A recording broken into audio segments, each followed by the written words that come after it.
everyone, welcome to Strawberry Picking and Mishima Skywalk and Shizuka.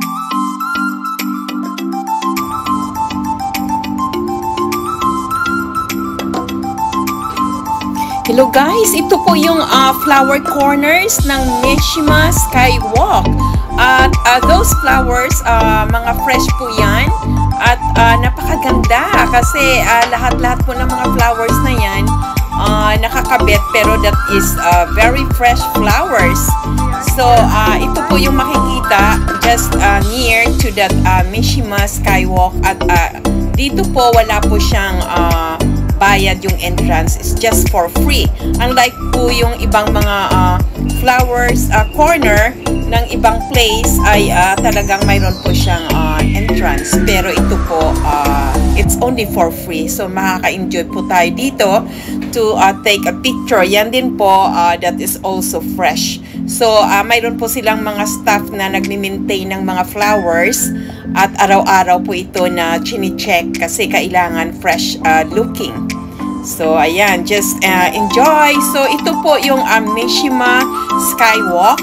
So hindi na po kami napunta doon kasi it's very cloudy at hindi rin po makikita yung Mount Fuji kasi napakaganda ng view po dyan kapag maganda yung weather, kasi yung pinaka-background niya po ay ang Mount Fuji. So ayan po ang nagme-maintain ng mga flowers. So ang ganda po ng car niya. Na-adjust siya kung ano ang taas ng flowers na gusto niyang i-cultivate. Na-adjust po yung car. So ito naman po, fresh din po ito.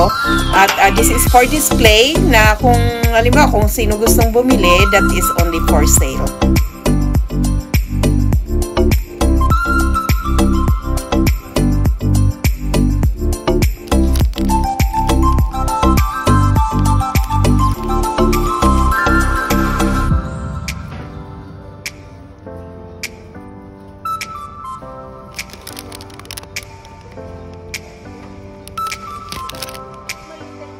There you go. Ito po yung isang weighted itinerary namin for today. It's a strawberry picking. So it's only free for 30 minutes. It's eat all you can. So makaka-enjoy po kayo to picking for 30 minutes. Pero hindi rin namin po natapos yung 30 minutes kasi busog na kami. So only 20 minutes, naku po, nag-give up na kami. We're full. So ayan, so medyo nakaka-advantage yung may-ari kasi hindi po kami umabot ng 30 minutes. So ayan.